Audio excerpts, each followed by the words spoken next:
আসসালামু আলাইকুম, স্বাগতম হোসেনপুর স্বপ্ন একাডেমিতে।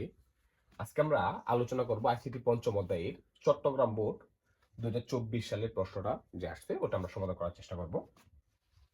এখানে উদ্দীপকে আছে 3 square 6 square 9 square dot dot plus n square. হ্যাঁ, একটা যোগ বলে দ্বারা দেওয়া আছে। তবে এখানে দ্বারা দেওয়ার কি দেওয়া আছে? পাওয়ার দেওয়া আছে। এক্ষেত্রে আমরা 3 নাম্বার প্রশ্নে বলছে উদ্দীপকের সিরিজটির জন্য প্রবাহ চিত্র অঙ্কন করো। প্রবাহ চিত্র মানে কি? ফ্লোচার্ট। এখানে ফ্লোচার্ট অঙ্কন করতে হবে। হ্যাঁ, ফ্লোচার্টটা আমরা একটু দেখি। 3 নাম্বার প্রশ্নটা ফ্লোচার্ট। প্রথম কি করতে হবে? শুরু করতে হবে। স্টার্ট। তারপর 2 নম্বরে আমরা চাইলে 2 নম্বরে ইনপুট নিতে পারি অথবা 3 নম্বরও নিতে পারি। আমরা 2 নম্বরে ইনপুট নিয়ে নিলাম। Input input n। এই গড়গুলো নিয়ে আর কথা বলবো না, কোনটার সঙ্গে কি হবে এই গড়গুলো নিয়ে কথা বলবো না, আমরা অনেকগুলা ক্লাসে এগুলো নিয়ে আলোচনা করছি। তারপর সাম সাম কি হবে? 0। আই আমি চাইলে এখানে ধরতে পারতাম। আই সমান কত? 3, অর্থাৎ তারা প্রথম পদ। তারপর একটা সংযোগ চিহ্ন, এরপর শর্ত। শর্তের মধ্যে কি হবে?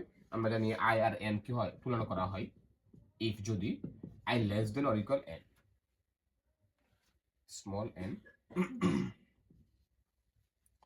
যদি না হয়। আমার মনে হয় যারা বিগত ক্লাসগুলো করছো কোনো ধরনের সমস্যা হওয়ার কথা না, এগুলা কোনো একেবারে সমস্যা হওয়ার কথা না। 100% আমরা পারা মনে হয় পারবো। এনে কি প্রিন্ট সাম এদিকে কি হবে? শেষ ইন্ট। আর এই পাশে ইএস লিখে প্রয়োজনে আমরা এটা 2টা স্টেপে করতে পারি, একটা স্টেপে করতে পারি। একটা স্টেপে করলে সূত্র প্রয়োগ করতে হবে। সূত্র কি?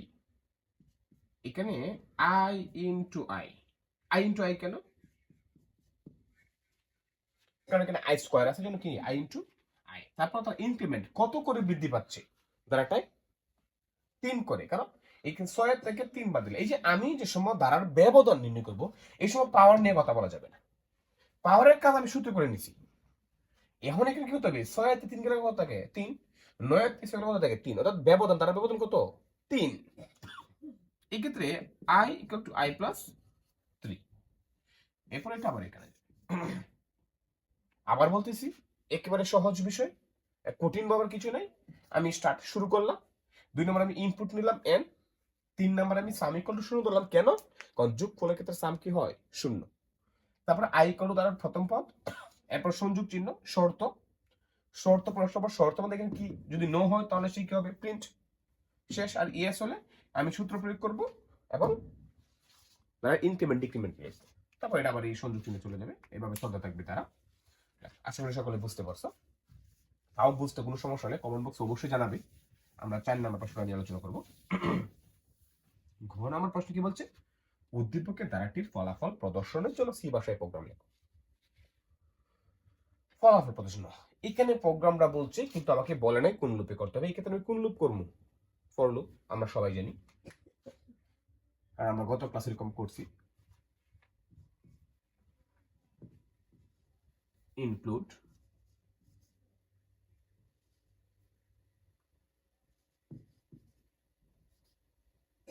Stdio dot H main function, তারপর কার্লি ব্রেসেস স্টার্ট। আমরা ইন্ট নিব। কেন ইন্ট নিব এটা তোমরা বলবে, কমেন্ট বক্সে জানাবে কেন ইন্ট নিছি আমরা। তারপর I and sum, print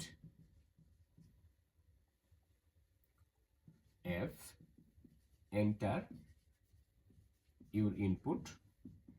input নেওয়ার জন্য বলছি, এখানে সেন্টেন্স পরিবর্তন করা যাবে। স্ক্যানএফ, স্ক্যানএফ কি কাজ করা হয়? ইনপুটের মান গ্রহণ করা হয়।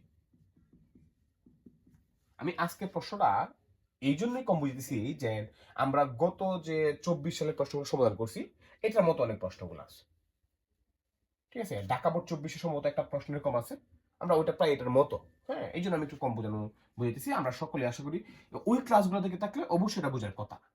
এম% এন, এরপরে সাম কত, 0। আমি ফর লুপে করব। ফর লুপের গঠন কি ছিল? ফর লুপ, ফর লেখার পর প্যারেন্থেসিস স্টার্ট, ইনিশিয়ালাইজেশন। ইনিশিয়ালাইজেশন মানে কি আই ইকুয়াল টু দ্বারার প্রথম পদ, তারপর কন্ডিশন, আমি কন্ডিশন লিখলাম তার এম, তারপর কি তার ইনক্রিমেন্ট, ইনক্রিমেন্ট কত করে বৃদ্ধি পাচ্ছে এত, ফর লুপে শেষ নেই, এইটুকু মনে রাখতে হবে। তারপর তার কি স্টেটমেন্ট, স্টেটমেন্টস কি এস আই ইন্টু আই, সকলে বুঝতে পারছো আশা করি। কেন আই ইন্টু আই লিখলাম? কারণ এখানে কি আছে, স্কোয়ার আছে। যদি কিউব থাকতো, কিউব থাকলে একটু ভিন্ন বিষয় হতো, এটা হয়তো আমরা আগামীতে কোনো এক ক্লাসে করবো। কিউব, তারপরে পাওয়ার 4 থাকলে, 5 থাকলে, 6 থাকলে কেমন করতে হবে এটা আমরা পরবর্তীতে করবো। এখন কি করতে হবে, প্রিন্ট এফ, তারপরে সাম equal to some, some equal to percent D. কেন পার্সেন্ট ডি লিখলাম এইখানে, কেন পার্সেন্ট ডি? কারণ আমার কি ডেটা টাইপ কি ইন্ট, তারপর সাম, শেষ শেষ।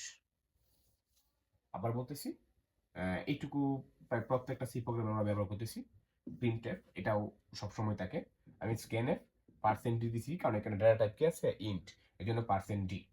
তারপর এম% এন, কারণ আমার ইনপুট কি এন। তারপর এখানে সাম ইকুয়াল টু 0, কারণ যোগফলের ক্ষেত্রে এস/এম কি হয়, 0 হয়। ফর লুপে আমরা এই কাজটা করছি। এরপর আমরা স্টেটমেন্টস লিখছি, ফলাফল প্রকাশ করছি, কার্লি ব্রেসেস ক্লোজ করে দিছি। আশা করি সকলে বুঝতে পারছো। আজকের ক্লাসটা এই পর্যন্ত থাকবে। আল্লাহ হাফিজ।